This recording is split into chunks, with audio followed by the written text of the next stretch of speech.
Hello friends, welcome to civil destination. आज हम आपके लिए जॉब रिक्रूटमेंट लेके आ रहे हैं। एनबीसीसी इंडिया लिमिटेड की तरफ से एक बहुत शानदार पीएसयू है, पब्लिक सेक्टर है। यहाँ पे से रेगुलर बेसिस पे जॉब रिक्रूटमेंट निकल के आ रही है, जहाँ पे फ्रेशर्स कम्प्लीटली एलिजिबल है। बहुत शानदार कंपनी है, बहुत अच्छे एडवांटेज भी मिलेंगे। अगर आप एक्सपीरियंस है या फिर फ्रेशर होल्डर हैं तो आप दोनों के लिए यहाँ पे पोस्ट है। हर चीज़ के बारे में प्रॉपर डिस्कस करेंगे, अप्लाई कैसे करना है वो भी मैं आपको बताऊंगा। तो पूरी जानकारी के लिए हमारी वीडियो में बने रहिएगा। और अगर आपने अभी तक हमारे चैनल को सब्सक्राइब नहीं किया है तो आप कर सकते हैं, जहां पे आपको डेली बेसिस पर रेगुलर जॉब अपडेट्स मिल जाएंगी।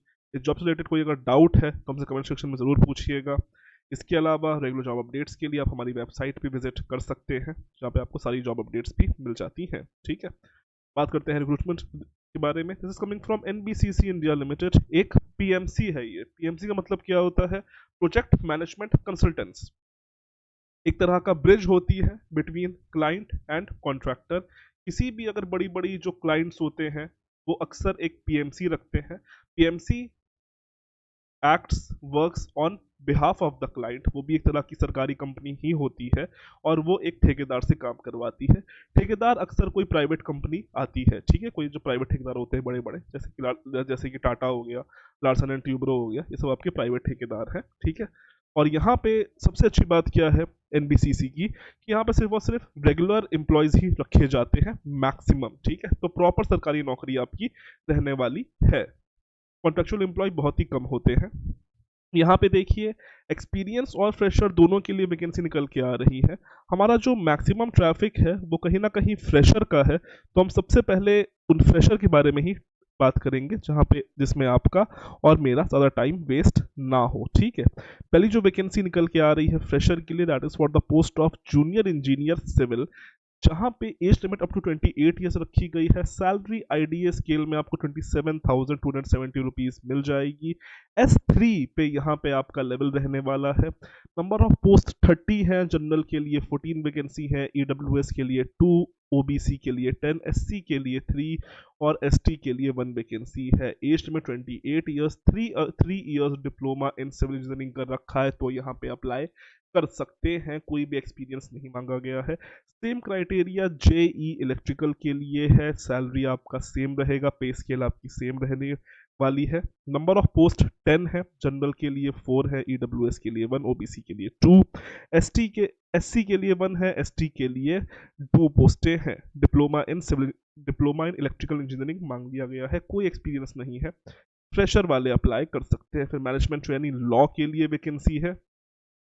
फिर थोड़ा अब और एक्सपीरियंस लेवल पे चलते हैं। ठीक है, एक्सपीरियंस लेवल में सीनियर प्रोजेक्ट एग्जीक्यूटिव सिविल की वैकेंसी है, जहां पे सैलरी आपको आईडीए स्केल पे 40,000 से लेके 1,40,000 के बीच में मिल जाएगी। नंबर ऑफ वैकेंसी 20 है। जनरल के लिए 8, ईडब्ल्यूएस के लिए 2, एससी के लिए 3, एसटी के लिए 2, ओबीसी के लिए 5। Age limit 30 years, full time BE BTech in civil engineering है तो अप्लाई कर सकते हैं, but 60% of marks. 2 year experience in the field of PMC या फिर अगर ईपीसी, इंजीनियरिंग, प्रोक्यूरमेंट और कंस्ट्रक्शन में अगर आपने काम किया, जो आपके एलईपीसीसी वाले कॉन्ट्रैक्ट होते हैं, तो अच्छी बात है। 1 ईयर का एज रिलैक्सेशन मिल जाएगा अगर आपने एमटेक किया है तो।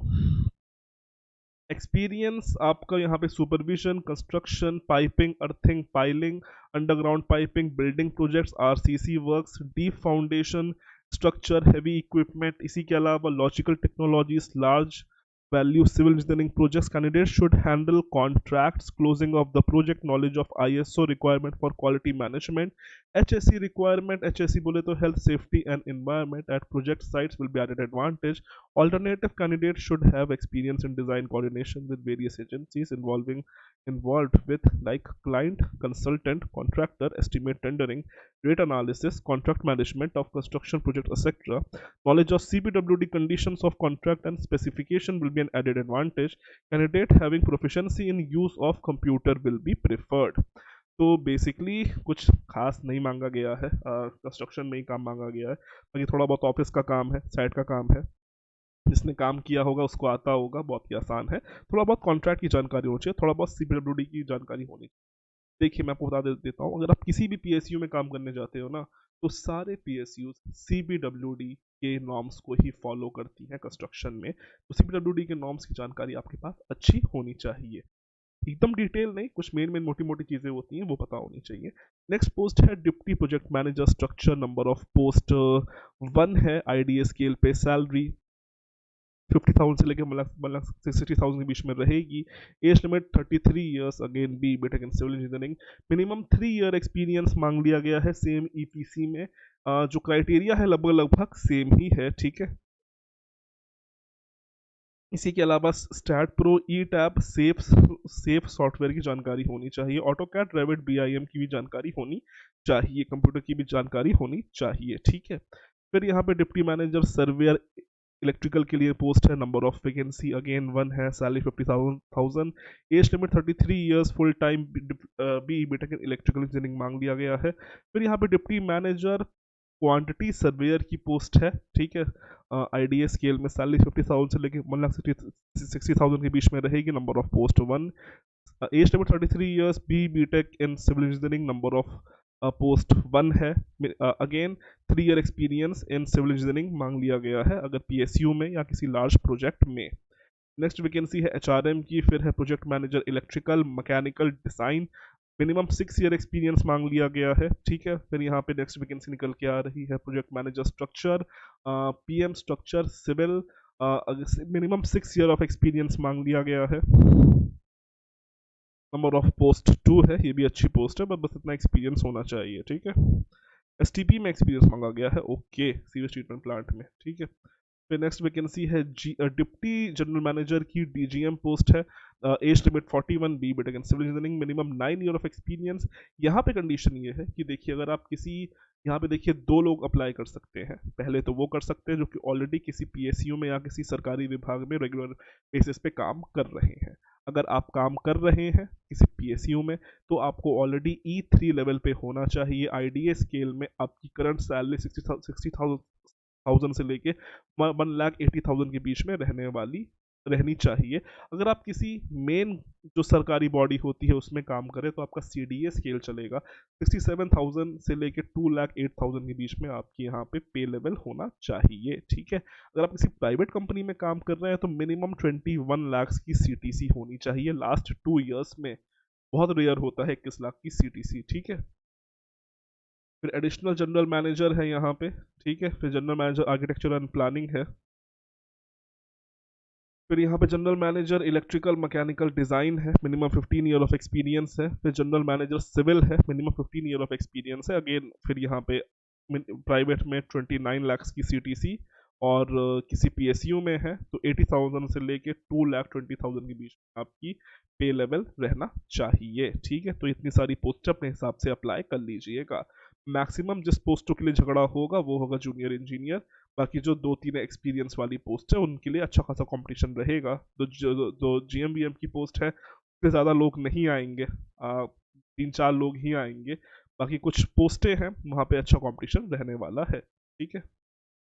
इसके अलावा अप्लाई का फॉर्म भरना स्टार्ट हो गया है, लास्ट डेट 27 मार्च रखी गई है। पेमेंट की बात करते हैं तो आपकी फ़ीस 1,000 रुपीज़ यहाँ पे रहने वाली है। SC/ST कैंडिडेट के लिए भी फीस नहीं है, आप फ्री में फॉर्म भर सकते हो। सिलेक्शन प्रोसीजर देखिए, जिसमें कम एक्सपीरियंस मांगा गया है उसके लिए तो आपका देखिए सीबीटी होगा, फिर एक पर्सनल, बट जो बहुत हाई लेवल की पोस्ट है जैसे कि डीजीएम चला गया, जीएम चला गया, वहाँ तो कंपटीशन नहीं रहेगा, तो वहाँ पे एक आपका पर्सनल इंटरव्यू हो जाएगा। पहली चीज़ तो डाउट होता है कि उस लेवल के लिए कैंडिडेट्स आए भी या ना आए, क्योंकि अक्सर कोई इस लेवल पे आके अपनी कंपनी छोड़ता नहीं है। जो बहुत कम लोग छोड़ते हैं या फिर जो प्राइवेट में भी जो लोग होते हैं वो लोग बहुत कम स्विच करते हैं क्योंकि वो भी अच्छी खासी पोस्ट पे रहते हैं। इसके बाद अगर फिर भी वो स्विच करना चाहते भी हैं प्राइवेट में तो जो इन्होंने स्लैब रखा है 21 लाख का, 28 लाख का, वो बहुत ज़्यादा स्लैब होता है। बहुत कम लोगों की उतनी सीटीसी होती है, ठीक है।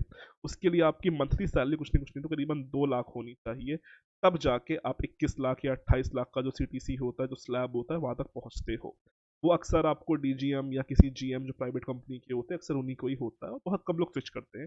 एटलीस्ट मेरा एक्सपीरियंस तो यही कहता है, ठीक है। तो जो लोग चाहते हैं यहाँ पे अप्लाई कर सकते हैं। बाकी इसकी सारी जानकारी आपको हमारी वेबसाइट पे मिल जाएगी, जो लोग चाहते हैं अप्लाई करते हैं। बाकी पोस्ट काफ़ी शानदार है, अप्लाई ज़रूर करिए, पढ़ाई करिए, इसके लिए बहुत अच्छा मौका है। एनबीसीसी में अगर एक बार नौकरी लग गई तो आपको बहुत सारे एडेड एडवांटेजेस मिलते हैं। बाकी सारी जानकारी हमारी वेबसाइट पे मिल जाएगी, एज सुन एज अप्लाई कर दीजिए।